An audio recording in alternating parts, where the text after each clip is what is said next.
Shinroxing mathematicta maramarakta sorry maramarakta lab sisu thado hairi langasise wari thagalake na admaina khalam bani adubu ko Bangladesh tasu Khalida Ziagi masanpa halakre haiba khoina khange Prime Minister se mawanda admaina oiraka dauri bra haiba ohang amasu munglai adu irgadi India ga mari farak dauri bra haiba ohang amasu munglai no faroi maramdi Bangladesh Nationalist Party Khalida Ziagi Party Association Roxing kainoni maroin hanasu yadi anti India oina tawi ko China amasung Pakistan gi hena naksanai aduna Khalida Ziagi amasan pasu dumaina halakanda election nasida dumaina saruk yagi gadawre mag sumi siam na phajai asida koigi Khalida Ziagi masangam dana hujik laide dana ko ado Bangladesh ki suirang se name de amagi suirang se name de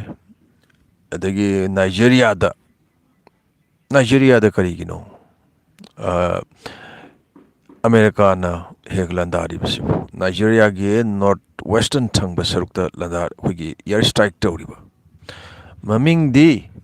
mamang nasu Donald Trump na hakiba laikre South Africa ge president Ramaphosa da amubazati na angubazati ne hetpi haidino White House ta maina kauraga yamna thina ngangi bawo laikre Nigeria da amok haidi basna te imtana ta Nigeria da Boko Haram amasung atopa koige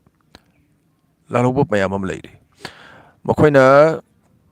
Christian singse halisini ko mafam amada sinroxing koige khanaba sainaba amama tawba haibisidi loina mafam khudimakta sathanai adbo kayam paktakna na halage haiba ohang amasu munglai no attempt USA na Nigeria da urisha attempt koigi karino haibda but maran amada sidaba yadeba leba amadagi karigumba ama lawge lebak se aina control tawge haibdi mana USA na kan lebak ni nako aina lebak se control tawge aina lebak se loction ge lebak se da leiriba thoiba potsai sing se loction ge haragadi ai lebak tu da maran ama sibetai aduga lebak tu gi kari haigani lebak tu mari afaba ma semgat patai Nigeria hari lebak se Africa da thau natural resource ko akoi gi thau se marang kaina phangba lebak ne aduna Nigeria su asai gi USA gi kari haigani magi khongpham se hena taba yanaba Christian hatpagi marana ma dumaina pira kanda dumaina sangsilaknaba honabani sengna hargadi ko aduna koigi hoi khara khana sainaba budi manungda dum thongna bazani sinroxing Venezuela gi su tawrisini ahambada nishada hana maran sirambani nishagi marani sibirami basi aduga karino haibda last da akoigi Venezuela da moina target tawidi nishado USA da sangakpa hoi thingbasu yaure adusu target tawre asauba target ti aduna te moina focus tawrish karino haibda Venezuela se oil reserve ta hairagasu malem da khwari saw lebagni aduna Venezuela sida Maduro lokthwa kanda kainona khoigi USA na haiba yaba regime ama lairagadi Venezuela da thoiba thauxe makoina tawningba tawba yaragani shima isinau singai na sudum khangbiram lagani ko tawningba dum tawba yarani moina hendan tawdini kaino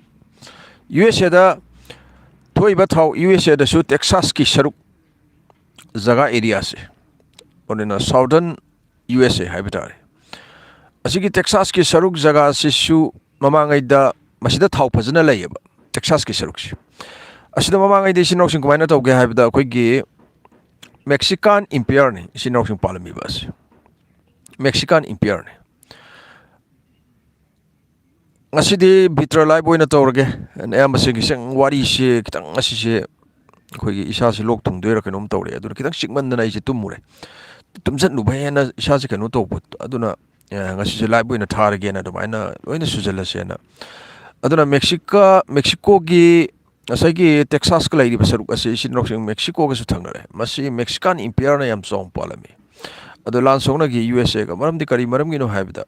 mafam sida thau lai bisina maram oiraga asisna USA da thoiba thau sing kari sidi sinrok sing kona sinar kani masi pak sinar oi malem da lairi ba thau sing reserve mayam sing se loi gre hire ba matung da thau se USA gi se adu maina tor kani makhoi gi aduna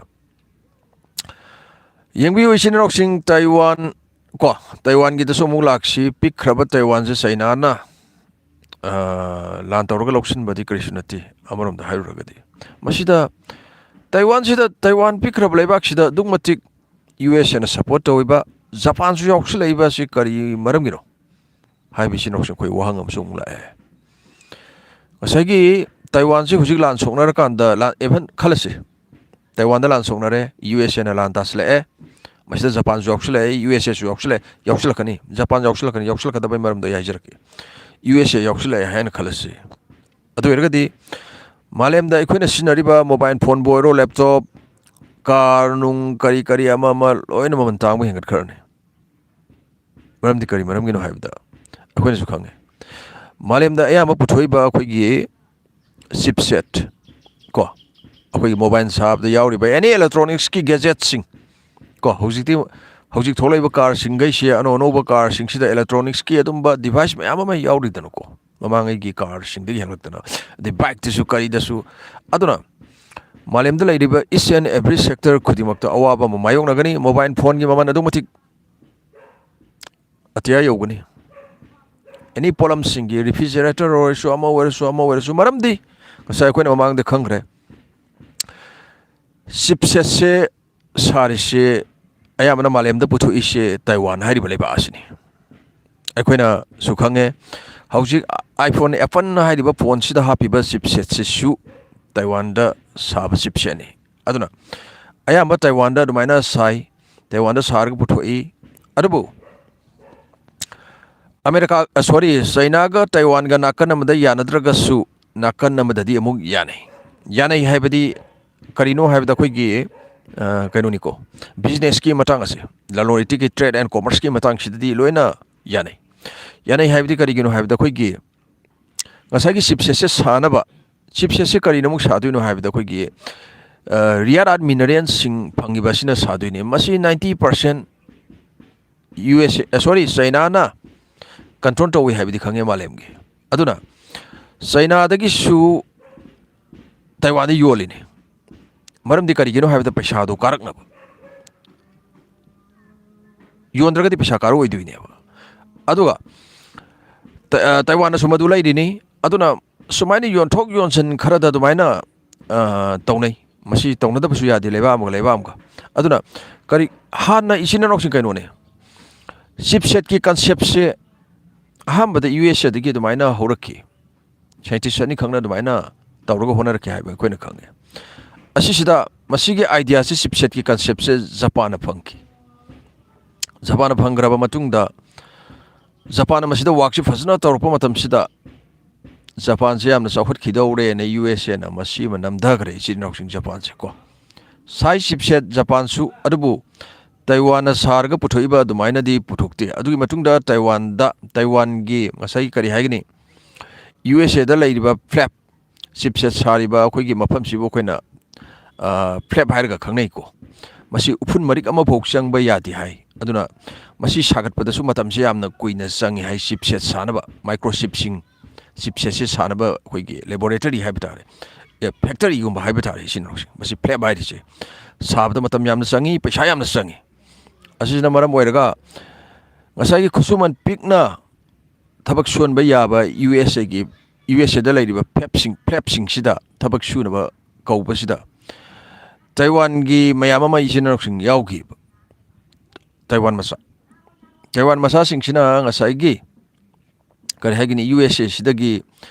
tambaya ba knowledge se phasna logre moi phasna tamgre koi gi microchip ki flap ki matang flap sabagi matang microchip ki matang sing sida asidagi di Taiwan da puthokpa hore pasida su USA na pressure mapi habdi ꯀꯔꯤꯅꯣ ꯍꯥꯏꯕꯗ ꯀꯩꯅꯣꯗ U S ꯑꯦꯒꯤꯁꯨ share ꯌꯥꯎꯋꯦꯕ ꯁꯤꯗ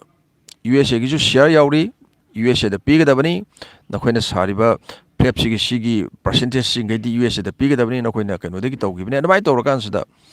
U S ꯑꯦꯗ ꯐꯪꯉꯤꯕ ꯆꯤꯞꯁꯦꯠꯁꯤꯡ ꯀꯔꯤꯁꯤꯡꯁꯤꯗ ꯇꯥꯏꯋꯥꯟꯒꯤ ꯑꯆꯧꯕ ꯇꯥꯏꯋꯥꯟꯒꯤ ꯑꯆꯧꯕ wrong ꯑꯃ ꯑꯗꯨꯃꯥꯏꯅ ꯌꯥꯎꯏ ꯁꯤꯅꯤꯔꯣꯛꯁꯤꯡ ꯑꯗꯨꯗꯨꯅꯅꯦ ꯉꯁꯤ ꯐꯥꯎꯕꯗ ꯆꯩꯅꯥꯅꯁꯨ ꯂꯥꯟꯗꯥꯅꯤꯡꯉꯒ ꯍꯦꯛ ꯂꯥꯟꯗꯥꯕ ꯋꯥꯔꯤꯕ ꯃꯔꯝꯗꯤ ꯃꯁꯤ ꯆꯩꯅꯥꯒꯤꯗꯁꯨ ꯁꯥꯗꯕ ꯅꯠꯇꯦ ꯆꯩꯅꯥꯒꯤꯗꯁꯨ ꯐ꯭ꯂꯦꯞ ꯃꯌꯥꯝ ꯑꯃ ꯂꯤꯡꯈꯠꯂꯛꯏ ꯃꯥꯏꯀ꯭ꯔꯣꯆꯤꯞꯀꯤ ꯐ꯭ꯂꯦꯞ ꯂꯩꯔꯤ ꯃꯈꯣꯏꯒꯤꯁꯨ ꯑꯗꯨꯕꯨ ꯀꯔꯤ ꯍꯥꯏꯅꯤ ꯃꯈꯣꯏꯗ ꯂꯩꯔꯤꯕ ꯐ꯭ꯂꯦꯞꯇꯣ ꯑꯗꯨꯗꯒꯤ ꯄꯨꯊꯣꯛꯏꯕꯁꯤꯡꯗꯨꯅ ꯆꯩꯅꯥꯗ ꯑꯩꯈꯣꯏꯒꯤ ꯁꯐꯤꯁꯦꯟ ꯑꯣꯏꯍꯟꯗꯕ ꯁꯐꯤꯁꯦꯟ ꯑꯣꯏꯕ ꯉꯝꯗꯕ ꯁꯤꯅ ꯃꯔꯝ ꯑꯣꯏꯔꯀꯥꯟꯗ ꯏꯆꯤꯟ ꯏꯅꯥꯎꯁꯤꯡ ꯆꯩꯅꯥꯗꯁꯨ ꯍꯧꯖꯤꯛ ꯃꯥꯏꯀ꯭ꯔꯣꯆꯤꯞ ꯁꯦꯃꯤꯀꯟꯗꯛꯇꯔ ꯁꯥꯕꯒꯤ ꯐ꯭ꯂꯦꯞꯁꯤꯡꯁꯦ ꯃꯌꯥꯝ ꯑꯃ ꯏꯆꯤꯟ ꯏꯅꯥꯎꯁꯤꯡ ꯂꯤꯡꯈꯠꯂꯛꯏꯕ ꯏꯟꯗꯤꯌꯥꯗꯒꯗꯤ ꯆꯪꯉꯛꯄ ꯀꯨꯏꯗ꯭ꯔꯤꯗꯅꯀꯣ ꯃꯃꯥꯡ ꯆꯍꯤ 2023-24 ꯁ꯭ꯋꯥꯏꯁꯤꯗꯒꯤꯗꯤ ꯑꯩꯈꯣꯏ ꯁꯦꯃꯤꯀꯟꯗꯛꯇꯔ ꯁꯥꯕꯒꯤ ꯀꯝꯄꯅꯤ ꯇꯥꯏꯋꯥꯟꯒꯤ TSMC ꯀꯣ ꯑꯁꯤꯅꯆꯤꯡꯕ ꯐꯣꯛꯁꯀꯣꯟꯅꯆꯤꯡꯕ ꯑꯗꯨꯃꯥꯏꯅ ꯆꯪꯉꯛꯄ ꯍꯧꯔꯛꯑꯦ ꯑꯗꯨꯕꯨ ꯃꯃꯥꯡꯗꯗꯤ ꯊꯣꯏꯅ ꯃꯁꯤ ꯀꯩꯅꯣ ꯂꯩꯔꯝꯗꯦ ꯑꯗꯨꯕꯨ ꯏꯟꯗꯤꯌꯥꯗꯁꯨ ꯍꯧꯖꯤꯛꯁꯦ ꯇꯞꯅ ꯇꯞꯅ ꯑꯗꯨꯃꯥꯏꯅ ꯇꯧꯈꯠꯂꯛꯏ ꯑꯗꯨꯕꯨ ꯌꯥꯝꯅ ꯑꯦꯗꯚꯥꯟꯁ ꯑꯣꯏꯈ꯭ꯔꯦ ꯑꯩꯈꯣꯏꯒꯤ ꯇꯥꯏꯋꯥꯟꯗꯤ ꯑꯣꯜꯔꯦꯗꯤ ꯃꯥꯂꯦꯝꯗ ꯑꯩꯈꯣꯏꯒꯤ ꯁꯦꯃꯤꯀꯟꯗꯛꯇꯔꯁꯦ ꯁꯤꯒꯤ ꯃꯇꯥꯡꯗ ꯌꯥꯝꯅ ꯑꯦꯗꯚꯥꯟꯁ ꯑꯣꯏꯔꯕ ꯂꯩꯕꯥꯛꯅꯤ ꯍꯥꯏꯕ ꯃꯈꯣꯏꯅ ꯈꯪꯉꯦ ꯁꯤꯗ ꯖꯄꯥꯟ ꯌꯥꯎꯈꯠꯂꯛꯏꯕꯅꯤ ꯑꯗꯒꯤ ꯆꯩꯅꯥ ꯍꯧꯖꯤꯛ ꯀꯟꯅ ꯃꯥꯡꯂꯣꯝꯗ ꯃꯁꯤ ꯏꯟꯁꯤꯜꯂꯛꯏꯕꯅꯤ ꯃꯔꯝꯗꯤ ꯀꯔꯤꯒꯤꯅꯣ ꯍꯥꯏꯕꯗ ꯐ꯭ꯌꯨꯆꯔꯗ ꯑꯩꯈꯣꯏꯒꯤ ꯁꯦꯃꯤꯀꯟꯗꯛꯇꯔꯁꯦ ꯑꯐꯕ ꯃꯈꯜꯒꯤ ꯁꯦꯃꯤꯀꯟꯗꯛꯇꯔ ꯄꯨꯊꯣꯛꯄꯁꯤꯅꯦꯕ ꯑꯗꯨꯅ ꯃꯊꯧ ꯇꯥꯔꯛꯏꯕꯁꯤ ꯑꯗꯨꯅ ꯑꯩꯈꯣꯏꯒꯤ ꯆꯥꯎꯈꯠꯄ ꯐꯥꯏꯇꯔ ꯖꯦꯠ ꯀꯔꯤꯁꯤꯗ ꯑꯦꯛꯖꯥꯝꯄꯜ ꯍꯥꯏꯔꯁꯤ ꯏꯟꯗꯤꯌꯥꯒꯤ ꯑꯩꯈꯣꯏꯒꯤ ꯀꯩꯅꯣꯁꯤꯗ ꯐꯥꯏꯇꯔꯁꯦ ꯁꯦꯝꯒꯠꯂꯛꯏꯕ ꯁꯥꯒꯠꯂꯛꯏꯕꯁꯤꯡꯁꯤꯗ ꯁꯦꯃꯤꯀꯟꯗꯛꯇꯔ ꯑꯗꯨꯃꯥꯏꯅ ꯃꯈꯜ ꯃꯌꯥꯝ ꯑꯃ ꯌꯥꯎꯔꯛꯀꯗꯣꯏꯅꯦꯕ ꯑꯣꯄꯔꯦꯠ ꯇꯧꯔꯛꯅꯕ ꯍꯣꯠꯅꯕꯗ ꯑꯁꯤꯅꯅꯤ ꯏꯆꯤꯟ ꯏꯅꯥꯎꯁꯤꯡ ꯑꯩꯈꯣꯏꯒꯤ ꯉꯁꯤ ꯐꯥꯎꯕꯗ ꯀꯩꯅꯣꯅ ꯇꯥꯏꯋꯥꯟꯅ ꯀꯩꯅꯣꯗ ꯂꯥꯟꯗꯥꯕ ꯉꯝꯗ꯭ꯔꯤꯁꯦ ꯆꯩꯅꯥꯅ ꯇꯥꯏꯋꯥꯟꯗ ꯂꯥꯟꯗꯥꯕ ꯉꯝꯗ꯭ꯔꯤꯁꯦ ꯑꯗꯨꯒ ꯑꯃꯁꯨꯡ ꯌꯨ ꯑꯦꯁ ꯑꯦꯅ ꯏꯟꯇꯔꯦꯁ ꯎꯠꯂꯛꯏꯕ ꯖꯄꯥꯟꯅꯒ ꯏꯟꯇꯔꯦꯁ ꯎꯠꯂꯛꯏꯕꯁꯤꯡ ꯃꯌꯥꯝꯁꯦ ꯉꯁꯥꯏꯒꯤ ꯇꯥꯏꯋꯥꯟꯗ ꯆꯩꯅꯥꯅ ꯂꯥꯟꯗꯥꯁꯤꯟꯈ꯭ꯔꯒꯗꯤ ꯖꯄꯥꯟꯒꯤꯁꯨ ꯑꯦꯂꯦꯛꯇ꯭ꯔꯣꯅꯤꯛꯁ ꯀꯝꯄꯅꯤ ꯃꯌꯥꯝ ꯑꯃ ꯂꯩꯔꯤ ꯀꯥꯔꯗ ꯕꯥꯏꯛꯇ ꯑꯗꯒꯤ ꯃꯣꯕꯥꯏꯜ ꯐꯣꯟ ꯀꯦꯃꯦꯔꯥ ꯀꯔꯤꯗ ꯑꯁꯤꯗꯁꯨ ꯑꯃꯥꯡꯕ ꯆꯩꯊꯦꯡ ꯑꯃ ꯎꯕ ꯐꯪꯗꯣꯏꯅꯦꯕ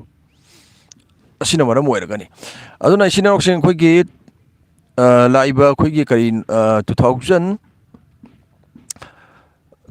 ꯂꯣꯏꯗ꯭ꯔꯤꯗꯅꯀꯣ ꯁꯤꯐꯧꯗꯤ ꯖꯤꯑꯣꯄꯣꯂꯤꯇꯤꯛꯁꯁꯦ ꯅꯩꯃꯤꯟꯅꯔꯁꯤ ꯑꯗꯨꯒ 2026ꯁꯦ ꯑꯩ ꯈꯤꯇꯪ ꯀꯩꯅꯣ ꯇꯧꯒꯦꯅ ꯈꯜꯂꯦ ꯍꯤꯁꯇ꯭ꯔꯤꯗ ꯈꯤꯇꯪ ꯆꯠꯀꯦꯅ ꯈꯜꯂꯦ ꯍꯥꯏꯕꯗꯤ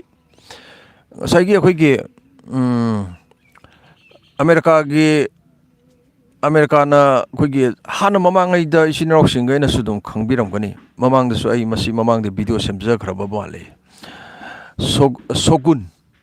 ꯖꯄꯥꯟꯒꯤ ꯁꯣꯒꯨꯟꯅ ꯁꯥꯁꯟ ꯇꯧꯔꯒ ꯑꯩꯈꯣꯏꯒꯤ ꯄꯥꯜꯂꯤꯉꯩ ꯃꯇꯝ ꯁꯤꯒꯤ ꯃꯇꯝꯗ ꯑꯃꯦꯔꯤꯀꯥ ꯂꯥꯛꯈꯤꯕ ꯏꯚꯟ ꯔꯁꯤꯌꯥꯕꯨ ꯌꯧꯔꯛꯈꯤ ꯃꯈꯣꯏꯅ ꯖꯄꯥꯟꯁꯤꯗ ꯍꯥꯏꯕꯅꯤ ꯏꯆꯤꯟ ꯏꯅꯥꯎꯁꯤꯡ ꯀꯩꯅꯣ ꯇꯧꯁꯦꯅ ꯅꯣꯏ ꯇ꯭ꯔꯦꯗ ꯑꯦꯟ ꯀꯣꯃꯔꯁꯀꯤ ꯂꯂꯣꯟ ꯏꯇꯤꯛꯀꯤ ꯂꯝꯕꯤꯁꯦ ꯍꯥꯡꯇꯣꯛꯎ ꯑꯩꯈꯣꯏꯒ ꯂꯂꯣꯟ ꯏꯇꯤꯛ ꯇꯧꯁꯤ ꯍꯥꯏꯕ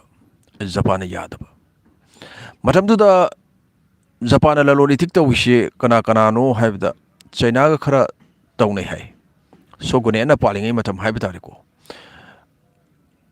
ꯑꯗꯨꯒ ꯁꯥꯎꯠ ꯀꯣꯔꯤꯌꯥꯒ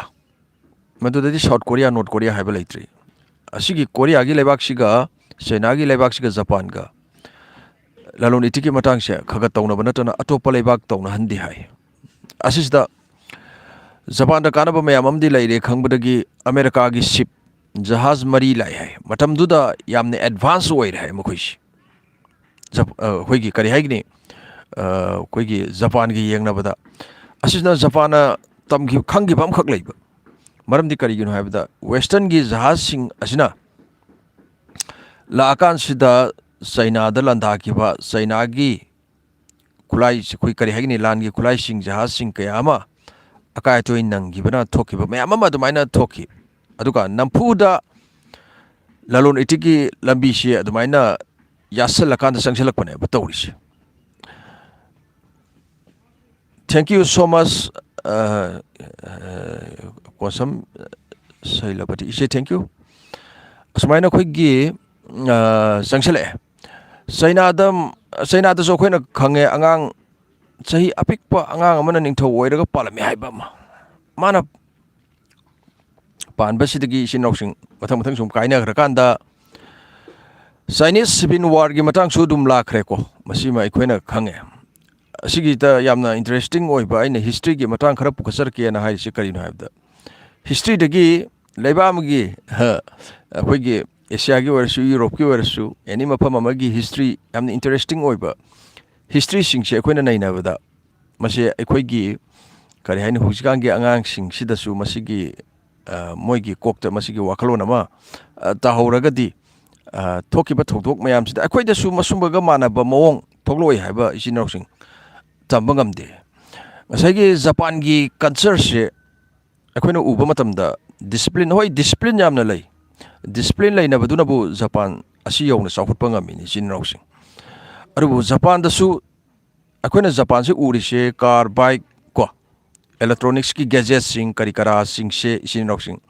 asida oina ui adubu Japan gi su ahanba matamda khwaidagi ahanba sakhunabagi lambi se makhoi gi di kari oigi ge haibada phoksheng adugi matung sericulture carbon chaki ko carbon chaki lambi se laki simangne China su sininoksing aduna asai kari gi no haibada Japan da su ningthau pale ningthau se maming dagi oina palhalle shogun shogunate ko haibdi makhoi se mantri gumani seng hairgadi mana shogun sina sinroksing paisile Japan se ningthau sidagi power se mana mun gare ningthau sidagi power se mana mun gara ka da mana pura control tawre ningthau se sumnagi maming dagi oina ningthau se phamalaga thame asigi matam sida shogun se na whole Japan se mana paire shogun sini sinroksing aduga shogun sige makha sida region Japan se masa admaina khaidu ame sigi region sina kanana control tawge haibada daimyo hairi basina control tawe even daimyo singi marakta gyan tanada badagi lam loksina nabaga honabada amaga admaina khana bobo yauki ba as samurai haiba wahai mamula sinoksing samurai je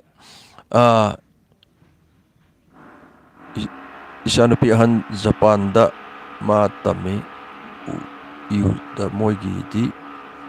bevari amna tawne hai thank you se isiam summe mo discipline sina leba amagi sengna hairabda yanglen saru ni akhoi gi leba ngasidi yam ngangi he live thabsi yati akhoi engine moi mamang sida engine nama kanna kaino tawba asina Japan gi su discipline sina sigi level se ise kari pindo oirabno master to biri basi hujik Japan da yam ngang ngasidi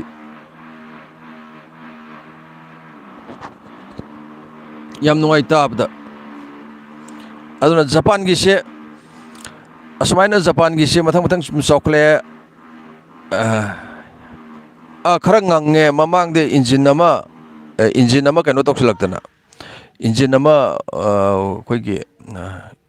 ai nau nu pagi yum sabagi engine nama kaino torktana engine upa ka ira kaino yam ngange ngasi ise kari pindo oirabano isanu pina Japan da master to believe se utang takpiro adra Japan yade ngasi tourism yam pai Japanese loan se Japan se yamna interesting oiba amna ina angang oiringai dagi hauna yamna angang oiringai matamni gyan ga ta deponi Japan amai ngasidi live se phase Japan gi loan se simak yamna sida to bakyam kanai na ai kaino habda masi yam kanai Japan gi yamna interesting oiba amna Japan je kadai de lai haiba khangdringai dagi hauna Japan gi matang samna khoigi ayam interest leire isina kari gino habda ani sobalanjau gi mai bam lot pasing siga ai gi yum siga su yamna lamna daba asina maram oirga Japan la haiba khoi si imai pem yam ngang gre da ko CD live ꯊꯥꯕ ꯌꯥꯔꯣꯏꯗꯧꯔꯦ ꯆꯥꯎꯈꯠꯂꯕ ꯃꯇꯝꯁꯤꯗ ꯈꯤꯇꯪ ꯃꯈꯣꯟꯁꯦ ꯇꯞꯊꯕ ꯌꯥꯕ engine ꯀꯔꯤ ꯀꯔꯤꯁꯦ ꯂꯩꯇ꯭ꯔꯕ ꯖꯥꯠꯂ ꯈꯪꯗ꯭ꯔꯦꯅꯦ ꯇꯧꯔꯤꯁꯤ ꯌꯥꯝꯅ ꯀꯩꯅꯣ ꯑꯩꯁ ꯕꯦꯔꯥꯅꯤ ꯁꯤꯗꯤ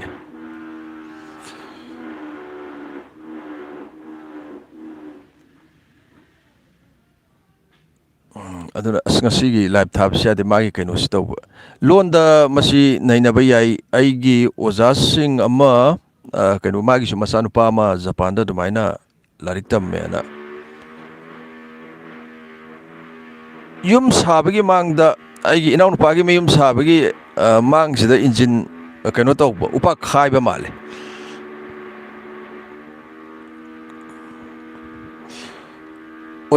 ꯎꯔꯤꯄꯣꯛꯇꯒꯤ ꯑꯣꯖꯥ ꯁꯔꯠ ꯑꯅ ꯃꯥꯒꯤꯁꯨ ꯃꯆꯥꯅꯨꯄꯥ ꯖꯄꯥꯟꯗ ꯂꯩꯌꯦꯅ ꯑꯗꯨꯃꯥꯏꯅ ꯅꯣꯡꯃ ꯑꯩꯉꯣꯟꯗ ꯑꯗꯨꯃꯥꯏꯅ ꯇꯥꯛꯄꯤꯔꯝꯃꯤ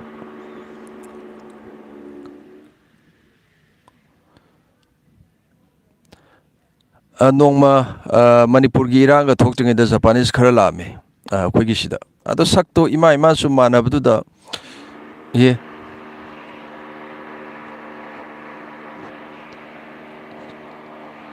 ꯁꯤꯁꯦ ꯖꯄꯥꯟꯒꯤ ꯃꯇꯥꯡꯗ ꯐꯖꯅ ꯉꯥꯡꯖꯒꯦ ꯈꯟꯕꯅꯤ ꯃꯣꯏꯒꯤ ꯀꯜꯆꯔ ꯃꯣꯏꯒꯤ ꯍꯤꯁꯇ꯭ꯔꯤ ꯀꯔꯤ ꯀꯔꯥꯁꯦ ꯑꯗꯨꯕꯨ ꯌꯥꯔꯣꯏꯗꯧꯔꯤ ꯇꯧꯔꯤꯁꯦ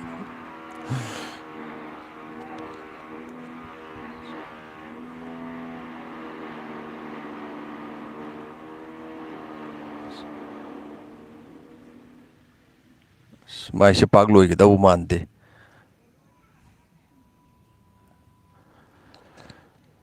ꯑꯗꯨꯅ ꯌꯥꯝ ꯅꯨꯡꯁꯤꯕ ꯑꯃꯅ ꯃꯣꯏꯒꯤ ꯀꯣꯛꯁꯦ ꯌꯥꯝꯅ ꯑꯦꯗꯚꯥꯟꯁ ꯑꯣꯏ ꯍꯥꯏꯕꯗꯤ ꯑꯩꯈꯣꯏꯒꯤ ꯏꯄꯥ ꯏꯄꯨꯁꯤꯡꯅ ꯁꯤꯗ ꯏꯆꯝ ꯆꯝꯅ ꯌꯥꯝꯅ ꯆꯝꯅ ꯁꯤꯝꯄꯜ ꯂꯥꯏꯕ ꯑꯃꯗ ꯍꯤꯡꯉꯤꯉꯩ ꯃꯇꯝꯗ ꯑꯦꯗꯚꯥꯟꯁ ꯑꯣꯏꯅ ꯄ꯭ꯂꯦꯟ ꯍꯦꯂꯤꯀꯣꯞꯇꯔ ꯀꯣ ꯃꯌꯥꯝ ꯑꯃ ꯇꯣꯡꯉꯒ ꯃꯈꯣꯏꯁꯤ ꯂꯥꯟ ꯂꯥꯛꯈ꯭ꯔꯦ ꯑꯗꯨꯅ ꯃꯈꯣꯏꯅ ꯌꯥꯝꯅ ꯑꯦꯗꯚꯥꯟꯁ ꯑꯣꯏꯔꯤꯁꯤꯅ ꯀꯔꯤ ꯃꯔꯝꯒꯤꯅꯣ ꯃꯁꯤꯁꯨ ꯁꯥꯏꯟꯇꯤꯐꯤꯛ ꯔꯤꯖꯟ ꯑꯃꯗ ꯅꯩꯅꯕ ꯌꯥꯏ ꯏꯆꯤꯟ ꯏꯅꯥꯎꯁꯤꯡ ꯃꯔꯨꯑꯣꯏꯅ ꯑꯩꯈꯣꯏꯒꯤ ꯌꯨꯔꯣꯞꯀꯤ ꯂꯩꯕꯥꯛꯁꯤꯡ ꯁꯃꯨꯗ꯭ꯔ ꯃꯄꯥꯟꯗ ꯂꯩꯕꯁꯤꯡ ꯂꯩꯕꯥꯛꯁꯤꯡ ꯑꯦꯗꯚꯥꯟꯁ ꯑꯣꯏ ꯖꯄꯥꯟ ꯍꯥꯏꯔꯤꯕ ꯂꯩꯕꯥꯛꯁꯤꯁꯨ ꯁꯃꯨꯗ꯭ꯔꯅ ꯀꯣꯏꯁꯤꯜꯂꯒ ꯂꯩꯕꯅꯤ ꯑꯦꯗꯚꯥꯟꯁ ꯑꯣꯏ ꯀꯔꯤꯒꯤꯅꯣ ꯍꯥꯏꯕ ꯀꯣꯏꯁꯟ ꯑꯃꯃꯨꯛ ꯑꯩꯈꯣꯏꯒꯤ ꯌꯥꯝꯅ ꯂꯥꯛꯏ ꯖꯄꯥꯟꯁꯤꯗ ꯑꯗꯨꯛ ꯃꯇꯤꯛ ꯃꯈꯣꯏꯒꯤ ꯑꯥꯏ ꯀ꯭ꯌꯨ ꯂꯦꯚꯦꯜꯁꯦ ꯑꯗꯨꯛ ꯃꯇꯤꯛ ꯋꯥꯡꯉꯤꯕ ꯑꯦꯁꯤꯌꯥꯟꯅꯤ ꯍꯥꯏꯔꯒꯁꯨ ꯑꯩꯈꯣꯏꯒꯤ ꯑꯦꯁꯤꯌꯥꯗ ꯑꯅꯤꯁꯨꯕ ꯂꯥꯟꯖꯥꯎꯒꯤ ꯃꯇꯝꯗ ꯑꯦꯁꯤꯌꯥꯗꯒꯤ ꯌꯨꯔꯣꯞꯀꯤ ꯄꯋꯥꯔ ꯇꯛꯈꯥꯏꯔꯛꯏꯕꯁꯤ ꯇꯁꯦꯡꯅ ꯍꯥꯏꯔꯒꯗꯤ ꯑꯩꯈꯣꯏꯒꯤ ꯑꯦꯁꯤꯌꯥꯁꯤꯗ ꯕ꯭ꯔꯤꯇꯤꯁꯅ ꯐ꯭ꯔꯥꯟꯁꯅ ꯅꯦꯗꯔꯂꯦꯟꯅ ꯑꯩꯈꯣꯏ ꯄꯥꯟꯕ ꯌꯥꯕ ꯄꯥꯜꯂꯝꯃꯕꯅꯤ ꯑꯁꯤꯗ ꯖꯄꯥꯟꯅ ꯑꯃꯨꯛ ꯇꯛꯈꯥꯏꯕ ꯍꯧꯔꯛꯑꯦ ꯖꯄꯥꯟꯅ ꯇꯛꯈꯥꯏꯕ ꯍꯧꯔꯛꯏꯕ ꯂꯤꯡꯖꯦꯜ ꯃꯥꯟꯅꯈ꯭ꯔꯤꯕ ꯖꯄꯥꯟꯗ ꯑꯗꯨꯛ ꯃꯇꯤꯛ ꯂꯤꯡꯖꯦꯜ ꯃꯥꯟꯅꯈ꯭ꯔꯤꯕ ꯑꯗꯒꯤ ꯐꯤꯟ ꯈꯨꯗꯤꯡꯃꯛꯇ ꯑꯩꯈꯣꯏꯒꯤ ꯁꯥꯏꯟꯁ ꯑꯦꯟ ꯇꯦꯛꯅꯣꯂꯣꯖꯤꯒꯤ ꯐꯤꯟꯗ ꯑꯗꯨꯛ ꯃꯇꯤꯛ ꯑꯦꯗꯚꯥꯟꯁ ꯑꯣꯏꯔꯛꯏꯕ ꯈꯣꯠꯂꯛꯏꯕꯁꯤꯡ ꯃꯌꯥꯝ ꯑꯁꯤꯒꯤ ꯍꯧꯔꯛꯐꯝꯁꯦ ꯑꯇꯩ ꯑꯝꯇ ꯑꯣꯏꯔꯝꯗ꯭ꯔꯦ ꯑꯍꯥꯟꯕꯗ ꯑꯩꯈꯣꯏꯅ ꯗꯤꯁꯤꯄ꯭ꯂꯤꯟꯁꯦ ꯑꯗꯨꯛ ꯃꯇꯤꯛ ꯐꯖꯅꯩ ꯑꯍꯟ ꯑꯃꯅ ꯑꯉꯥꯡ ꯑꯃꯗ ꯀꯔꯝꯕ ꯗꯤꯁꯤꯄ꯭ꯂꯤꯟ ꯎꯠꯀꯅꯤ ꯑꯗꯩ ꯑꯉꯥꯡ ꯑꯃꯅ ꯀꯔꯝꯕ ꯑꯍꯟꯗ ꯀꯔꯝꯕ ꯗꯤꯁꯤꯄ꯭ꯂꯤꯟ ꯎꯠꯀꯅꯤ ꯗꯤꯁꯤꯄ꯭ꯂꯤꯟꯁꯤꯅ ꯃꯈꯣꯏꯒꯤ ꯕꯦꯛꯕꯣꯟ ꯑꯣꯏꯔꯝꯃꯦ ꯑꯗꯨꯅ ꯉꯁꯥꯏꯒꯤ ꯗꯤꯁꯤꯄ꯭ꯂꯤꯟꯁꯦ ꯂꯩꯅꯕꯅꯤꯅ ꯑꯍꯜ ꯑꯃꯅ ꯑꯉꯥꯡ ꯑꯃꯅ ꯑꯍꯜ ꯑꯃꯗ ꯀꯔꯝꯕ ꯗꯤꯁꯤꯄ꯭ꯂꯤꯟ ꯎꯠꯀꯅꯤ ꯀꯔꯝꯕ ꯃꯑꯣꯡ ꯃꯇꯧ ꯇꯧꯒꯅꯤ ꯍꯥꯏꯕ ꯁꯤꯁꯦ ꯂꯩꯔꯛꯑꯕꯅꯤꯅ ꯑꯩꯈꯣꯏ ꯀꯔꯤ ꯍꯥꯏꯒꯅꯤ ꯂꯤꯡꯖꯦꯜ ꯃꯥꯟꯅꯅꯕꯒꯤ ꯃꯆꯥ ꯑꯃꯁꯨ ꯑꯣꯏꯔꯦ ꯂꯤꯡꯖꯦꯜ ꯃꯥꯟꯅꯔꯕꯅꯤꯅ ꯋꯥꯈꯜꯁꯨ ꯑꯐꯕ ꯃꯌꯥꯝ ꯑꯃ ꯄꯨꯊꯣꯔꯛꯑꯦ ꯑꯗꯨꯒ ꯃꯥꯡꯂꯣꯝꯗ ꯃꯗꯨꯅ ꯑꯩꯈꯣꯏꯒꯤ ꯀꯔꯤ ꯍꯥꯏꯅꯤ ꯗꯤꯕꯂꯞꯃꯦꯟꯗ ꯆꯪꯁꯟꯕꯁꯨ ꯑꯗꯨꯃꯥꯏꯅ ꯉꯝꯃꯛꯈꯤ ꯑꯁꯤꯅꯤ ꯖꯄꯥꯟꯒꯤꯕꯨ ꯑꯗꯨꯅ ꯌꯥꯝ ꯅꯨꯡꯁꯤꯕ ꯑꯃꯈꯛꯅ ꯉꯁꯥꯏꯒꯤ ꯑꯃꯦꯔꯤꯀꯥꯒꯤ ꯀꯣꯃꯣꯗ꯭ꯔꯣ ꯃꯦꯊ꯭ꯌꯨ ꯄꯦꯔꯤ ꯍꯥꯏꯁꯤ ꯑꯁꯤꯁꯤꯅ ꯖꯍꯥꯖ ꯑꯆꯧꯕ ꯃꯔꯤ ꯄꯨꯔꯀꯥꯟꯗ ꯖꯄꯥꯟꯗ ꯂꯥꯛꯑꯦ ꯁꯣꯒꯨꯅꯦꯟꯅ ꯄꯥꯜꯂꯤꯉꯩ ꯃꯇꯝ ꯃꯩꯖꯤ ꯔꯦꯁꯇꯣꯔꯦꯁꯟꯒ ꯂꯥꯛꯇ꯭ꯔꯤꯉꯩ ꯃꯇꯝꯒꯤ ꯋꯥꯔꯤꯅꯤꯀꯣ ꯖꯍꯥꯖ ꯃꯔꯤꯁꯦ ꯖꯄꯥꯟꯒꯤ ꯉꯥ ꯐꯥꯕꯉꯩꯅ ꯁꯃꯨꯗ꯭ꯔꯗ ꯂꯩꯕꯗ ꯃꯈꯣꯏꯅ ꯑꯍꯥꯟꯕ ꯎꯕꯗ ꯑꯆꯧꯕ ꯑꯩꯈꯣꯏꯒꯤ ꯀꯔꯤ ꯍꯥꯏꯅꯤ ꯀꯣꯅꯨꯡ ꯑꯃ ꯂꯥꯛꯄꯒ ꯆꯞ ꯃꯥꯟꯅꯩ ꯍꯥꯏꯌꯦ ꯖꯍꯥꯖꯈꯩꯁꯤ ꯍꯤꯡꯈꯩꯁꯤ ꯑꯗꯨꯅ ꯑꯃꯨꯕ ꯃꯩꯈꯨ ꯑꯗꯨꯃꯥꯏꯅ ꯀꯥꯞꯊꯣꯛꯑꯀꯥꯟꯁꯤꯗ ꯂꯥꯛꯄ ꯑꯗꯨꯝꯕ ꯃꯈꯜꯒꯤ ꯖꯍꯥꯖꯁꯦ ꯖꯄꯥꯟꯗꯗꯤ ꯂꯩꯇ꯭ꯔꯤꯅ ꯍꯥꯏ ꯑꯁꯤꯁꯤꯗ ꯀꯣꯃꯣꯗꯣ ꯃꯦꯊ꯭ꯌꯨ ꯄꯦꯔꯦꯁꯤꯅ ꯖꯄꯥꯟꯁꯤꯗ ꯆꯪꯉꯛꯑꯀꯥꯟꯁꯤꯗ ꯅꯈꯣꯏ ꯂꯂꯣꯟ ꯏꯇꯤꯛꯀꯤ ꯊꯣꯡꯁꯦ ꯍꯥꯡꯇꯣꯛꯎ ꯂꯂꯣꯟ ꯏꯇꯤꯛ ꯇꯧꯁꯤ ꯑꯗꯨꯃꯥꯏꯅ ꯍꯥꯏ Sumaina hai bisi di sinroksing kenu to bujani. Sumaina hai kan sida Japan se dumaina wakan se mukhoi se khara khalle. Adu komodo Matthew Perry na matam khara pirame ba ay mong lakani adu de hang to. Adu gi matam du da Russia gi jahaz lai hai. Russia ya koi gi Russia gi ko. Russia gi jahaz Japan da la kan da mukhoi se adu mak hai hai. Thong hang to lalon itiki kenu to se na. Sumaina to badagi moi se upai leita badagi last da hang gi bani. Aduga mugan koi gi Mongon singna ko koi gi Chubli Khan Sangis Khan hoigi matam da su mamangai matam hai batari sinok yang ngalingai matam ge wari ko adugi matam du da su akoigi Japan se anirag lan ta na ba dumaina honarame hai bidi akoina khange Japan se anirag lan ta na ba honaram basida akoigi kaino na akoigi typhoon na adumai tawrakanda Mongon gi yam laba jahaz anirak thukai gi bne madugi typhoon dubo khoina madugi akanba nonglei nuksit typhoon dubo khoina kaino hairaga khangna re kamakazi na makhoina dugi maming do thon gi bne asigi Mongon singna Japan da hairi basina lalon itik tauksi khosi noi ekhoigi akhoi changpada athingba thamganu khotkanu lan sokna roi sin haibis Japan Fairly gesture amada akoigi welcome tawba ada Mongon singsina hairisina asisina USA na ga laktinge amamangi wari niko ada akoigi kaino ne kaino Japan hairisina fairly oiba mongda tawsi sine ada Mongon hairisina yaroi sine haibidi China gi lebak ayamba adagi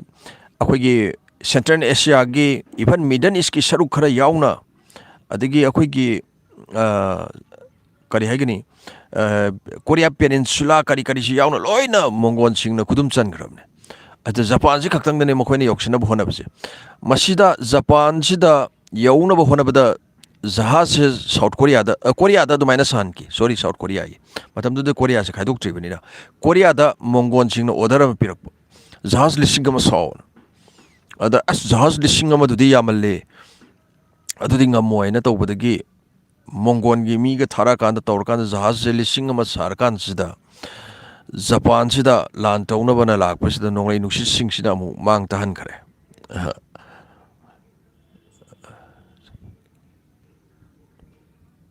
Japan gi Prime Minister do nupi ore bane no barun yam na semdogle se makhoi gi defense budget su yam na wang khanan gre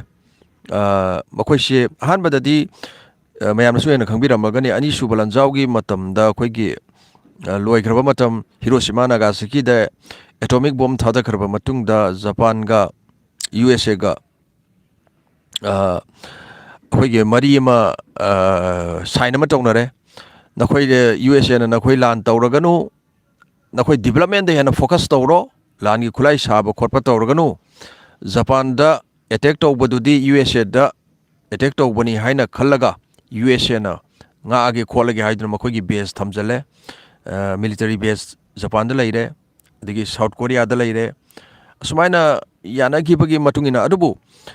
kuira kan sida lan gi matam da Japan se lanja om thola ga di akoi gi USA da tangaga leibe yaroi haibse makoi se khangak padagi makoi gi defense budget se adumatik saukhudan gre ise masima defense budget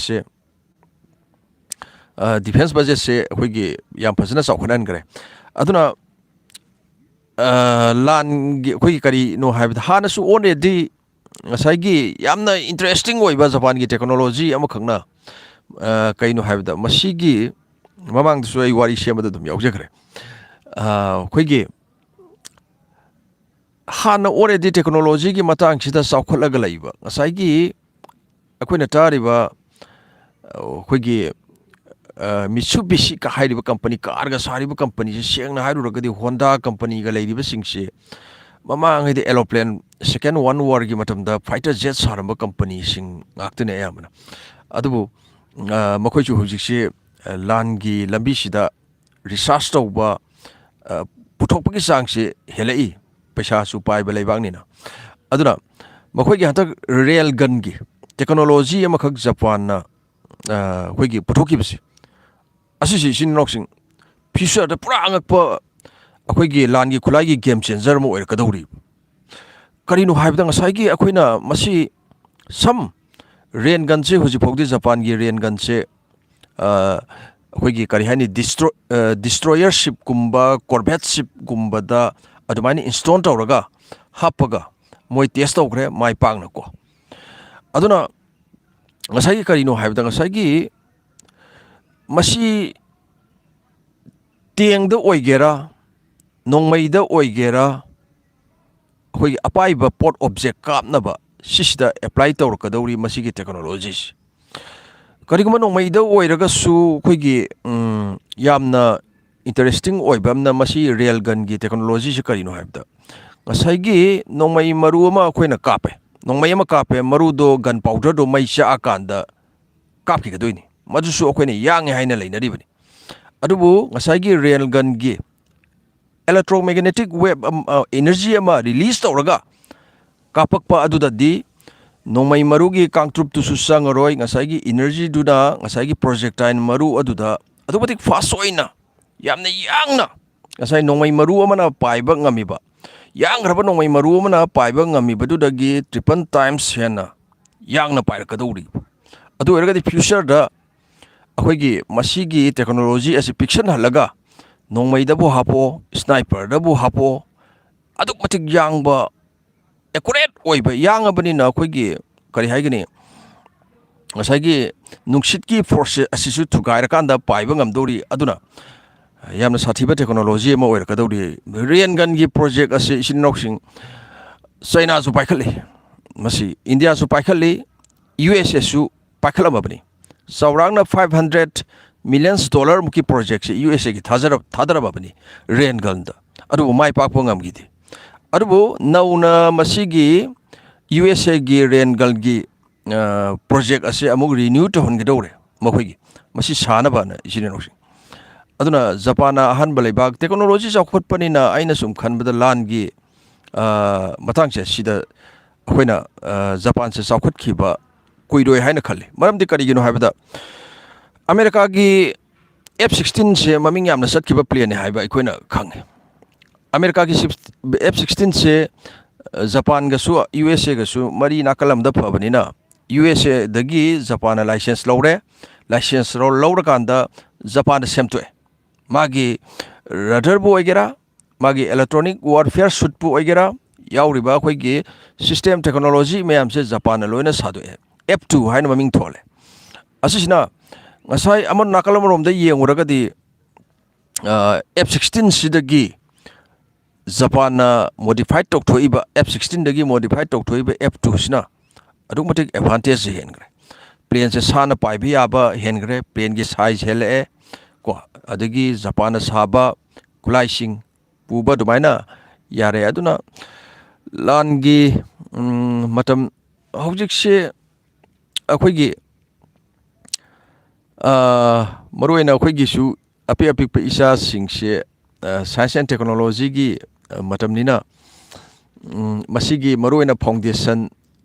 maths physics chemistry singsida akhoi gi isa singsi yamna focus to honba ma mathau tai haina khalle aigi motani ko haijari hoi every pin khudimag every subject khudimag loina important oi leiba am sakhana bu hona bada du hena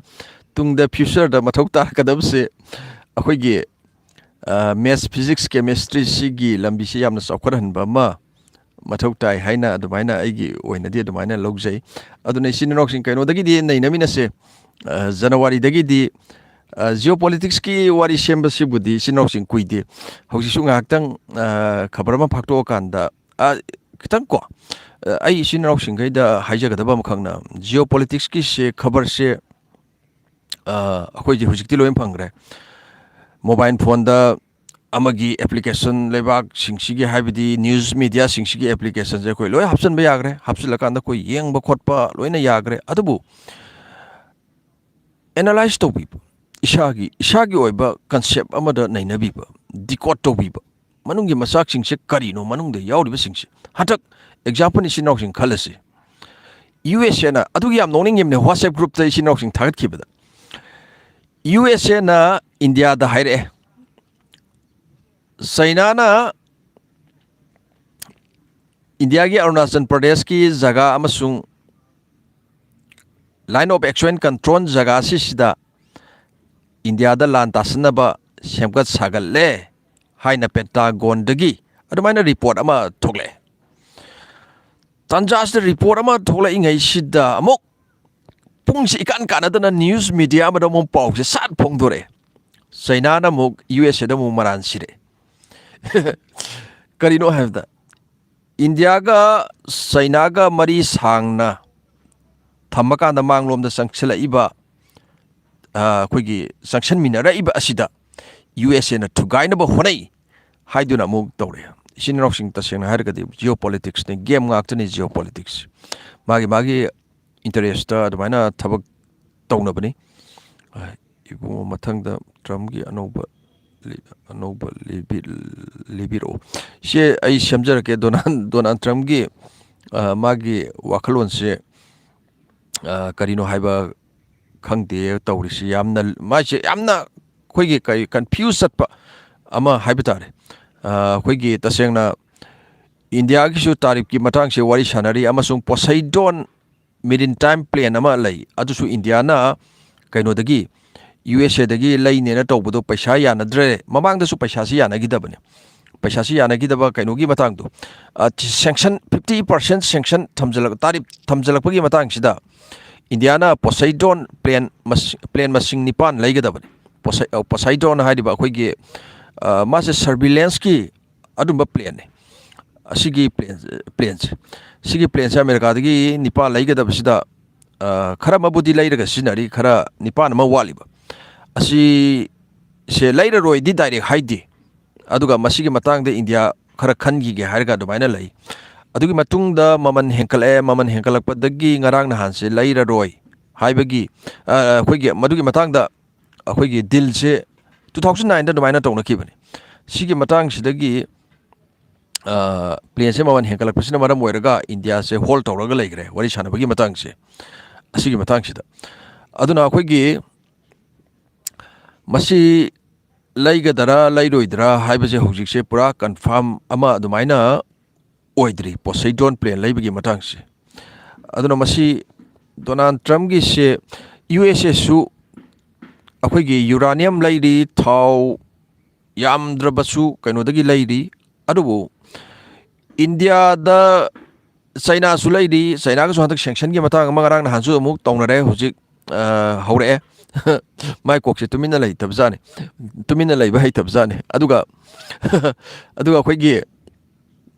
India da tasengna thamaiba tarif si handana bobudi ngangna ri kan hujik si wari kan admaina sanana ri aduna akhoi geopolitics ni pumna makse yamna nongning ba matang su yamna yawi haibadi karino haibda nakalam da khanar su lalur itiki matang sida di nakalam da kano toba ada Donald Trump na maruwaina India se kaino ni man hiding yaning ba amasung main reason am khaksu lairi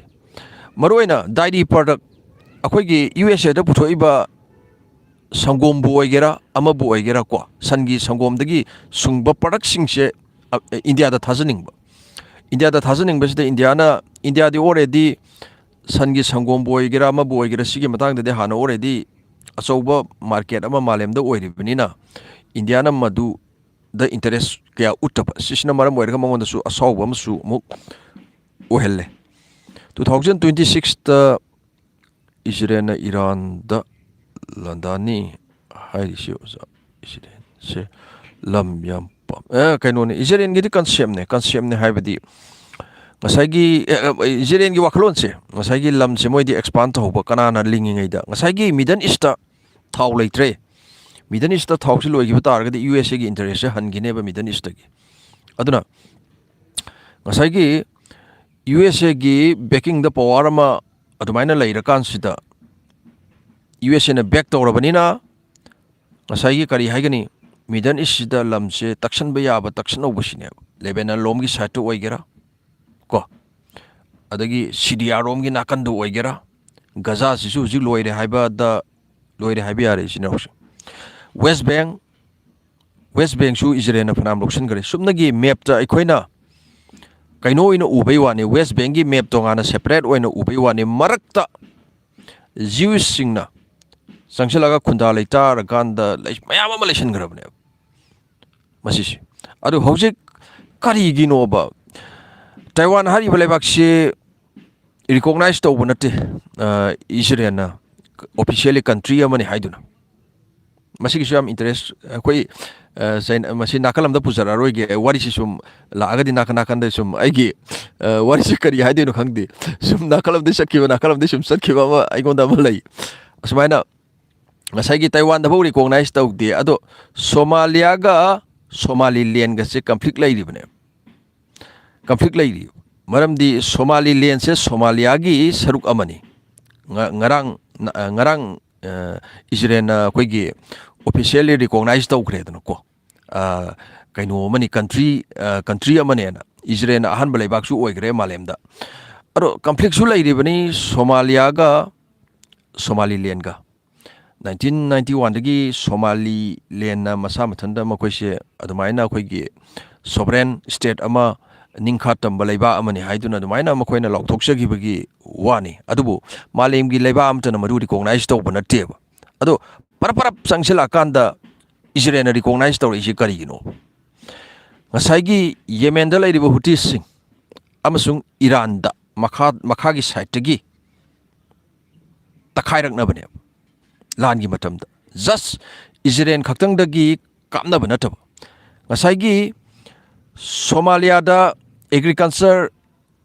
adigi ana layeng gi matang do oresu amada oresu defense gi matang do oresu Israel na mateng pang ga doriba adu mateng pang ga do buduna neba Abraham Accord sign to na hairibas Somaliland adu Abraham Accord sidi 2020 da aina sai wari semade sin roksing lan 2022 20 aina sai wari semade 2025 na haido khare soidana aduna 2020 da Abraham Accord da sign to riba lebak singse Israel ga dumaina mari ma thambane karama mari akoi gi kuthana dab asis the United Arab Emirates Morocco Bahrain ko Sudan na singba lebak sing yauri asis Somaliland sumu yokslak aro Somali ngasai kari gino Somaliland yokslai se haibda ngasai gi Red Sea as amungang bahore ju yaroi dori sibera kai sinox ngasai gi Red Sea amasung Gulf of Aden da ngasai gi USA Israel gi jahasing si satpa ngamdrabane makoi si siang na hairabada Israel amasung USA amasung UK gi mamang da su UK Israel gi as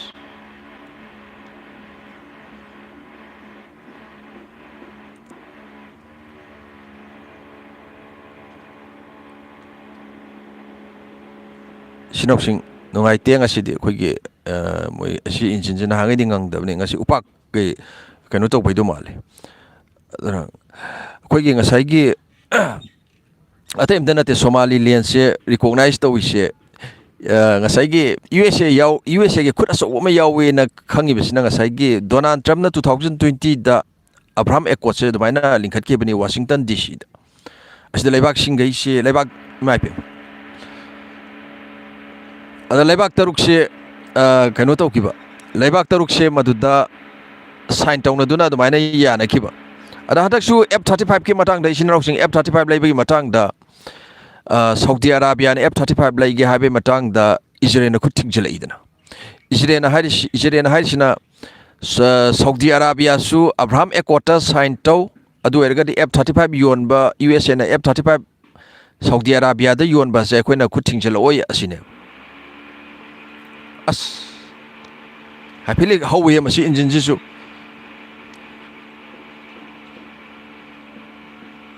mai pem ada Saudi Arabia na harisna Palestinian singa Gaza da tawnariba peace deal na se phajana success oina mai pahan biu follow to biu adu erga di Abraham ꯑꯦꯀꯣꯔꯗꯁꯦ sign ꯇꯧꯒꯦ ꯍꯥꯏꯕ ꯑꯗꯨ ꯅꯠꯇ꯭ꯔꯒꯗꯤ sign ꯇꯧꯕ ꯉꯝꯃꯣꯏꯅ ꯍꯥꯏꯕ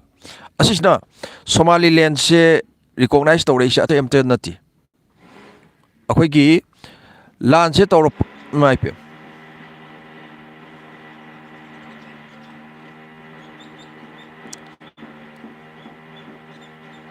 ꯌꯥꯝ ꯍꯧꯋꯦ ꯁꯤ ꯏꯟꯖꯤꯟꯁꯦ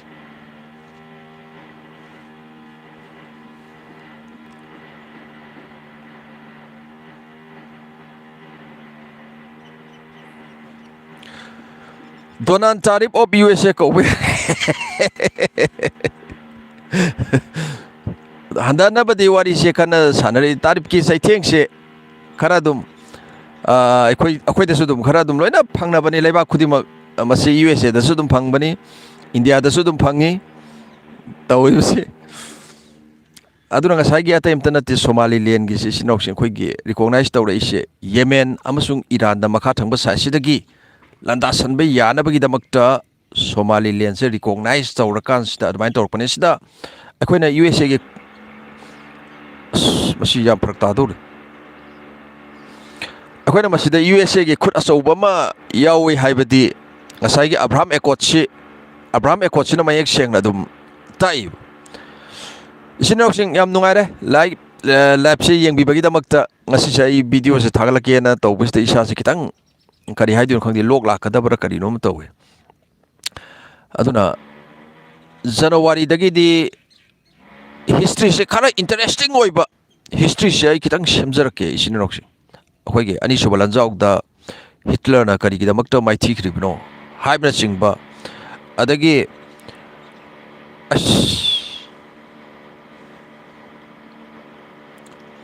ꯌꯥꯝ ꯍꯧꯋꯤ ꯃꯁꯤ ꯏꯟꯖꯤꯟꯁꯦ ꯀꯃꯥꯏꯅ ꯇꯧꯕꯅꯣ ꯈꯪꯗ꯭ꯔꯦ ꯏꯆꯦ ꯇꯧꯖꯔꯛꯀꯦ ꯑꯩꯈꯣꯏꯒꯤ ꯖꯤꯑꯣꯄꯣꯂꯤꯇꯤꯛꯁꯁꯨ ꯃꯊꯛꯇ ꯑꯗꯨꯕꯨ ꯃꯔꯛꯇ ꯑꯩꯈꯣꯏꯒꯤ ꯍꯤꯁꯇ꯭ꯔꯤꯁꯦ ꯈꯤꯇꯪ ꯍꯥꯞꯆꯔꯛꯀꯦ ꯑꯩꯈꯣꯏꯒꯤ ꯁꯨꯝ ꯃꯔꯨꯑꯣꯏꯅ ꯑꯩꯈꯣꯏꯒꯤ ꯏꯟꯇꯔꯦꯁꯇꯤꯡ ꯑꯣꯏꯕ ꯉꯁꯤꯁꯨ ꯄꯥꯎꯁꯦ ꯃꯌꯥꯝ ꯑꯃ ꯂꯥꯛꯏ ꯑꯗꯨꯅ ꯏꯆꯤꯟ-ꯏꯅꯥꯎꯁꯤꯡꯈꯩꯅ ꯑꯩꯈꯣꯏꯒꯤ ꯅꯣꯡꯃꯗ ꯚꯤꯗꯤꯑꯣꯁꯦ ꯏꯆꯤꯟ-ꯏꯅꯥꯎꯁꯤꯡ ꯑꯩꯈꯣꯏꯒꯤ ꯖꯤꯑꯣꯄꯣꯂꯤꯇꯤꯛꯁꯀꯤꯁꯦ 3 ꯅꯠꯇ꯭ꯔꯒ 4 ꯊꯥꯒꯠꯄꯁꯦ ꯌꯥꯕꯅꯤ ꯑꯗ ꯏꯊꯟꯗ ꯇꯧꯕꯁꯤꯗꯁꯨ ꯑꯩ ꯑꯋꯥꯕ ꯑꯃꯁꯨ ꯑꯣꯏꯕ ꯇꯧꯔꯤꯁꯦ ꯃꯤꯠꯁꯨ ꯁꯣꯛꯄ ꯑꯁꯤꯅ ꯃꯔꯝ ꯑꯣꯏꯔꯒ ꯑꯩ ꯑꯃꯗꯤ ꯁꯣꯏꯕ ꯌꯥꯗ꯭ꯔꯦꯀꯣꯅ ꯈꯜꯂꯒ ꯑꯗꯨꯃꯥꯏꯅ ꯂꯧꯈꯠꯆꯕꯅꯤ ꯑꯗꯨꯒ ꯍꯣꯏ ꯐ꯭ꯌꯨꯆꯔꯗꯕꯨꯗꯤ ꯄ꯭ꯂꯥꯟ ꯃꯌꯥꯝ ꯑꯃ ꯂꯩꯔꯤ ꯑꯩꯈꯣꯏꯒꯤ ꯃꯔꯨꯑꯣꯏꯅ ꯖꯤꯑꯣꯄꯣꯂꯤꯇꯤꯛꯁꯀꯤ ꯃꯇꯥꯡꯗ ꯑꯩꯈꯣꯏꯒꯤ ꯇꯨꯡꯗ ꯍꯧꯔꯛꯏꯕ ꯑꯉꯥꯡꯁꯤꯡ ꯃꯔꯨꯑꯣꯏꯅ ꯑꯗꯒꯤ ꯀꯩꯀꯩꯁꯤꯡꯗꯁꯨ ꯀꯥꯟꯅꯅꯕ ꯀꯔꯤ ꯍꯥꯏꯒꯅꯤ ꯖꯤꯑꯣꯄꯣꯂꯤꯇꯤꯛꯁꯀꯤꯁꯦ ꯅꯣꯡꯃꯗ ꯚꯤꯗꯤꯑꯣ 3-4 ꯑꯗꯨꯃꯥꯏꯅ ꯊꯥꯒꯠꯆꯒꯦ ꯍꯥꯏꯅ ꯑꯗꯨꯃꯥꯏꯅ ꯈꯟꯕꯁꯨ ꯌꯥꯎꯔꯤ ꯑꯗꯨꯕꯨ ꯃꯇꯝ ꯈꯤꯇꯪꯗꯤ ꯆꯪꯒꯗꯕ ꯃꯥꯜꯂꯦ ꯑꯗꯨꯕꯨ ꯑꯩ ꯉꯝꯅꯕ ꯑꯗꯨꯝ ꯀꯩꯅꯣ ꯇꯧꯖꯔꯛꯀꯦ ꯑꯗꯨꯅ ꯀꯩꯅꯣꯗ ꯖꯅꯋꯥꯔꯤꯗꯒꯤꯗꯤ ꯑꯩ ꯌꯥꯝꯅ ꯏꯟꯇꯔꯦꯁꯇꯤꯡ ꯑꯣꯏꯕ ꯇꯣꯄꯤꯛ ꯍꯤꯁꯇ꯭ꯔꯤꯒꯤ ꯃꯇꯥꯡꯁꯦ ꯑꯩꯈꯣꯏꯒꯤ ꯑꯍꯥꯟꯕ ꯂꯥꯟꯖꯥꯎꯒꯤ ꯃꯇꯥꯡ ꯑꯅꯤꯁꯨꯕ ꯂꯥꯟꯖꯥꯎꯒꯤ ꯃꯇꯥꯡ ꯖꯄꯥꯟ ꯌꯥꯎꯁꯤꯜꯂꯛꯄꯒꯤ ꯃꯇꯥꯡ ꯑꯗꯒꯤ ꯑꯩꯈꯣꯏꯒꯤ ꯃꯩꯖꯤ ꯔꯦꯁꯇꯣꯔꯦꯁꯟꯒꯤꯗꯤ ꯑꯩ ꯁꯦꯝꯈ꯭ꯔꯦ ꯑꯃꯁꯨꯡ ꯕꯥꯏꯑꯣꯒ꯭ꯔꯥꯐꯤ ꯃꯃꯤꯡ ꯆꯠꯂꯕ ꯑꯩꯈꯣꯏꯒꯤ ꯃꯌꯥꯝ ꯑꯃ ꯂꯩꯔꯤꯗꯅꯀꯣ ꯑꯩꯈꯣꯏꯒꯤ ꯀꯥꯔꯜ ꯃꯥꯔꯛꯁꯀꯤ ꯃꯇꯥꯡ ꯗꯦꯟ ꯑꯩꯈꯣꯏꯒꯤ ꯁ꯭ꯇꯥꯂꯤꯟꯒꯤ ꯃꯇꯥꯡꯅꯆꯤꯡꯕ ꯀꯔꯤ ꯑꯗꯒꯤ ꯌꯥꯝꯅ ꯏꯟꯇꯔꯦꯁꯇꯤꯡ ꯑꯣꯏꯕ ꯇꯣꯄꯤꯛ ꯍꯤꯁꯇ꯭ꯔꯤꯒꯤ ꯇꯣꯄꯤꯛꯁꯤꯡꯁꯦ ꯑꯩ ꯈꯤꯇꯪ ꯑꯗꯨꯃꯥꯏꯅ ꯑꯩ ꯍꯥꯞꯆꯔꯛꯀꯦ ꯑꯁꯤ ꯍꯥꯏꯔꯒ ꯀꯥꯏꯅꯅꯕ ꯌꯥꯊꯪ ꯅꯤꯖꯔꯤ ꯏꯆꯤꯟ-ꯏꯅꯥꯎꯁꯤꯡꯈꯩ ꯑꯁꯤꯗ ꯀꯥꯏꯅꯅꯕ ꯑꯗꯨꯃꯥꯏꯅ ꯀꯩꯅꯣ ꯇꯧꯖꯔꯤꯀꯣ ꯊꯦꯡꯛ ꯌꯨ ꯁꯣ ꯃꯆ